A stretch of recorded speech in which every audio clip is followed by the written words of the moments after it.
Sala de situación.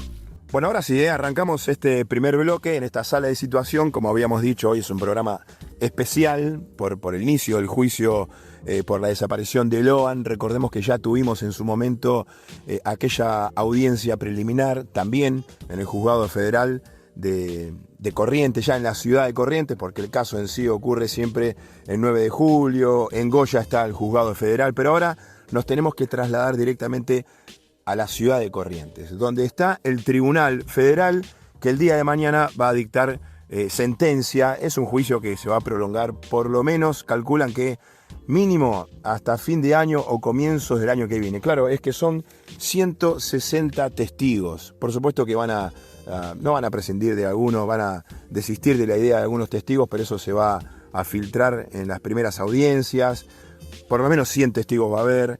Son 17 imputados, 7 de los cuales tienen que ver con la desaparición directa de Loan, que recordemos ocurrió hace 2 años justamente, y el resto son los que tienen que ver con ese invento que hicieron, que iban en representación de la fundación de Lucio Dupuy, y que algunos son abogados, otros son falsos abogados, hay peritos, otros que son mentirosos peritos, que bueno, están todos ahora imputados. Uno de ellos incluso desde la cárcel enfrentó este juicio. Así que vamos a repasar cada una de las partes, o por lo menos las más importantes.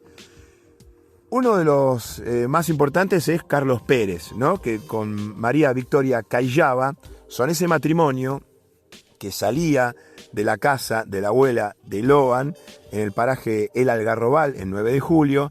Después de almorzar, recordemos que ellos se fueron directamente con la intención de irse rápido porque comenzaba el partido de River. Fanáticos de River querían volver a su casa para ver el partido. En ese contexto, cuando ellos salen, se da la desaparición. Ellos se enteran que Loan había desaparecido, ellos creyeron siempre, es el pretexto, es la coartada que tienen, que estaba perdido pero que se había ido solo y lo iban a encontrar, que no era una desaparición.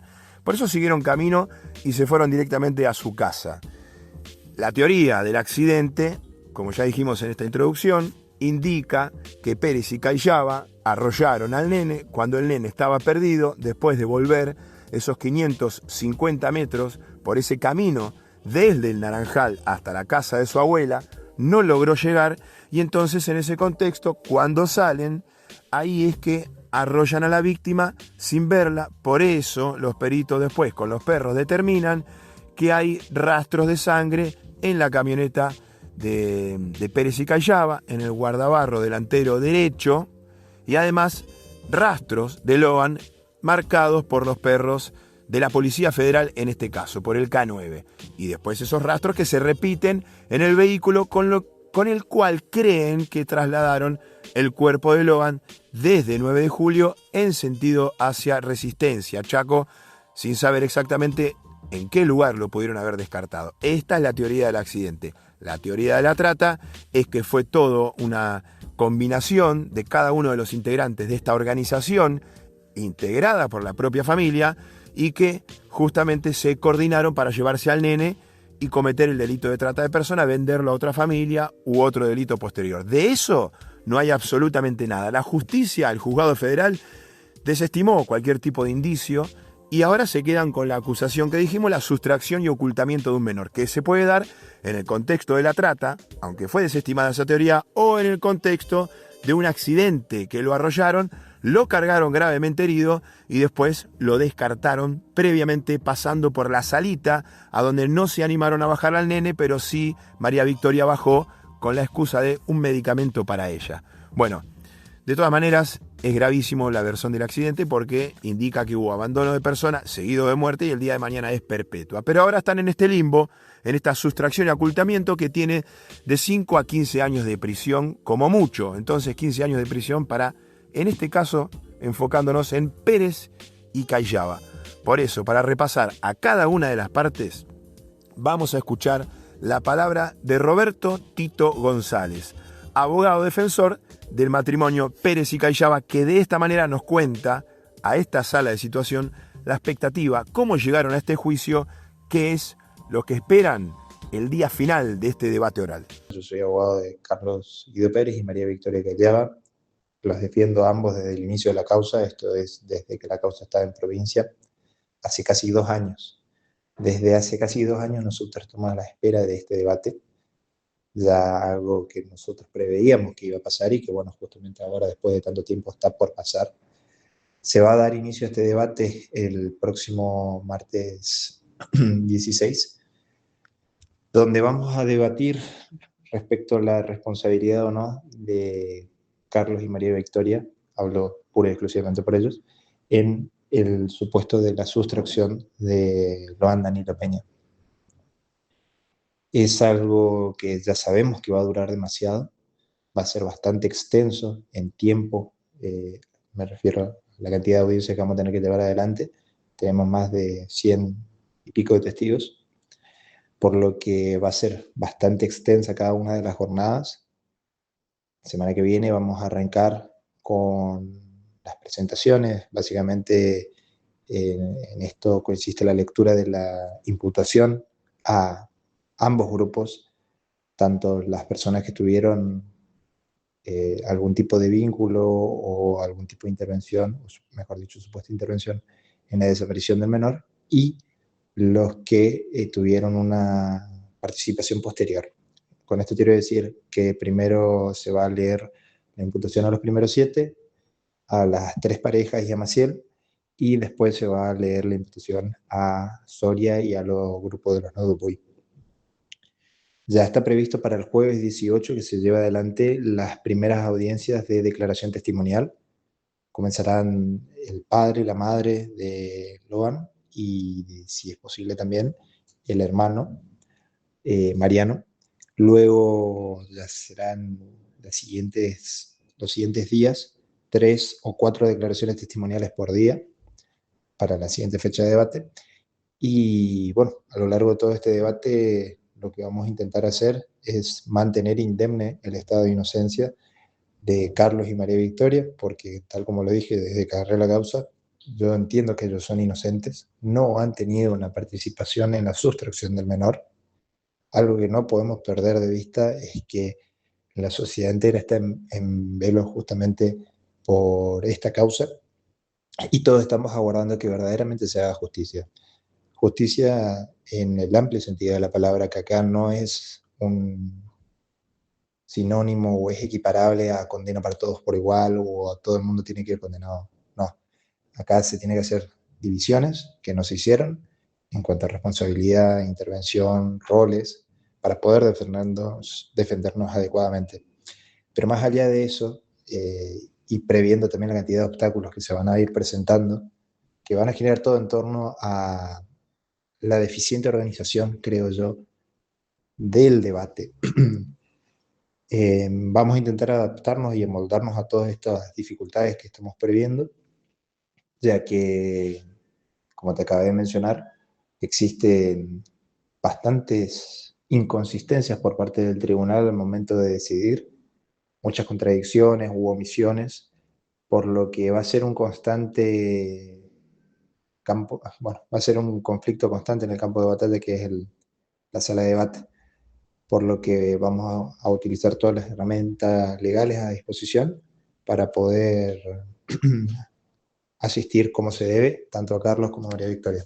Siguiendo entonces con el repaso de los lamentables protagonistas, personajes de esta fatal historia, es lo que cree la justicia, que en realidad termina de manera fatal, salvo la teoría más sana y más buena, pero también es caer en un delito grave que es la de la trata de personas y que el nene esté en otra familia.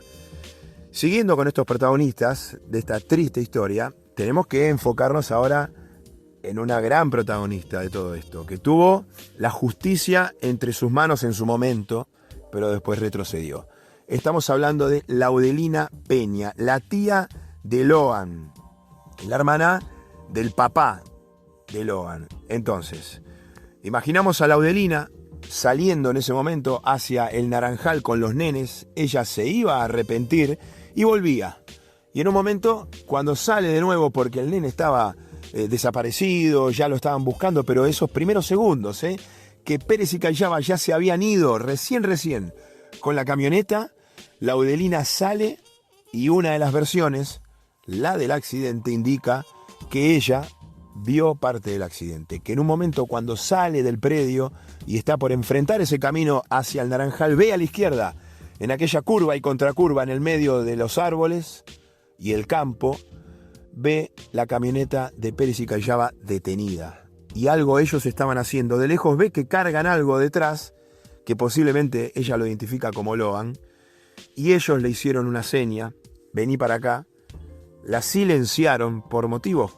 ¿Cómo llevaron adelante esto? Por motivos que se desconocen, iba a decir. ¿Cómo lo hicieron? Bueno, con amenazas posiblemente, por intereses que en otro momento lo podemos contar. ¿Por qué hay intereses entre los propios protagonistas y los propios integrantes de esta misma familia de Loan? Y entonces ahí ella cerró la boca, cayó, no dijo la verdad. Los imputados principales, Pérez y Callava, escaparon con el cuerpo de la víctima y ella a partir de ahí simuló que la seguía buscando. La versión de la trata de personas indica que ella fue parte de todo esto, que fue un eslabón en el medio de esta cadena de protagonistas y que en ese momento, bueno, ayudó justamente a dar la fuga a los protagonistas principales, Pérez y Callava, con el nene con vida. Es la versión de trata de personas. Entonces, en cualquiera de las dos versiones a ella la meten en el medio. La meten en un momento en el cual se encuentra con Benítez, con su marido, Antonio Benítez. Un Antonio Benítez, del cual vamos a hablar de él seguramente más tarde, tenía el botín, la zapatilla de Loan, porque se la dio Pérez y Callava. Recordemos que Pérez y Callava se van con la víctima, se van con todo eso que no se sabía qué es lo que estaba pasando. Y entonces ahí, cuando llegan al pueblo, lo llaman a Benítez, se encuentran en un punto determinado, le dan la zapatilla, tomá, plantala, para simular que aún lo estamos buscando y que sigue perdido, mientras en realidad sabemos que él está muerto o nos llevamos a Loan para la trata de personas.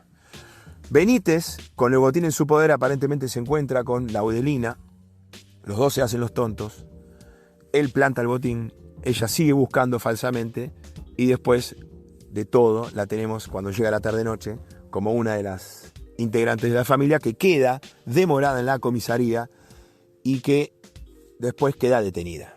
En ese contexto se da que ella un día dice voy a declarar la verdad, estando detenida. Y ahí aparece, bueno, otro personaje, aquel abogado Codazzi, que se mete en el medio, que nada tenía que ver, pero tiene contactos políticos, acá se ensucia la causa, y le dice, vos querés decir la verdad, yo te puedo representar, tengo banca, estas son palabras mías, pero es para entender el concepto en cómo se da todo, yo te llevo, ¿sabes a dónde? A la justicia, pero de la ciudad de Corrientes, porque vamos a garantizar que se haga la denuncia en un lugar donde no haya agresiones, donde si se enteran los medios no vengan a hacer nada y podamos declarar de manera transparente. Esto se puede hacer, se puede tomar una denuncia en un juzgado que no es el original de la investigación. Entonces se fueron a la ciudad de Corrientes, Codazzi se llevó a Laudelina, todo esto es sin su detención, ella estaba demorada, no estaba investigada, estaba como testigo todavía, los primeros detenidos eran Pérez y Callava y demás, pero ella todavía era la tía de Loan. Entonces Codazzi se la lleva a Corrientes, declara, vuelven, y ahí eso empieza a contradecir todas las teorías. Bueno, ahí es justamente cuando comienza la investigación más profunda, amplían a los sospechosos, cae Laudelina, cae Benítez y cae el resto de los que formaban parte del círculo íntimo de la familia que había estado en ese almuerzo y que hasta ese momento, como ella era testigo, bueno, empezaban a caer. Y atrás, por supuesto, cae Maciel. Después vamos a hablar de Maciel, porque vamos a repasar también el testimonio de su abogado. Pero vamos ahora a escuchar el testimonio de Mónica Chiribín, la abogada defensora de Laudelina Peña. Muchos dicen, este pacto de silencio, ¿cómo puede quebrarse entre los detenidos? Mentira, nunca hubo pacto. Ahora sí, pero en su momento Laudelina habló y dijo que todo esto en realidad fue un accidente, que declaró en la justicia de la capital, en el juzgado de la capital correntina, que en realidad era un accidente y lo señalaba a Pérez y Callava. ¿Qué hizo después? volvió tras sus pasos, se arrepintió, dijo que todo eso lo había dicho porque había sido amenazada y que quisieron comprar su voluntad y que en realidad todo era algo que no sabía que había pasado. Calcula que se lo llevaron, pero no sabe por qué. Bueno, ahí el día de mañana podremos explicar por qué vuelve en sus versiones el poder metido en el medio, y este es el testimonio de Chiribín, la abogada defensora de Laudelina. En la antesala del debate quería contarte un poco cuáles son nuestras expectativas.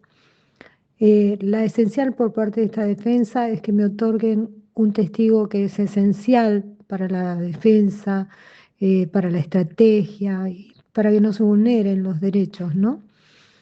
De esa forma ella va a poder exponer tranquila y sin miedo. Si logro traer a un testigo que es muy importante para la causa, es conocido por todos, es público, pero se necesita en el juicio, en el debate, se necesita que allí él cuente lo que hizo o dejó de hacer para que Laudelina fuera a la provincia a instalar una teoría del caso que no existe. Por otro lado, tenemos mucha esperanza de que ella pueda declarar tranquila, sin miedos, y decir lo que escuchó, vio, percibió y entendió. Y la defensa se prepara para ello. Mucho más no tengo para decirte. Sí que estamos presentando, por supuesto, recursos de reposición para que los jueces revean las resoluciones donde no nos admiten algunos testigos, pero en líneas generales estamos preparados para todo. Muchas gracias y que estés bien, vos y tu audiencia.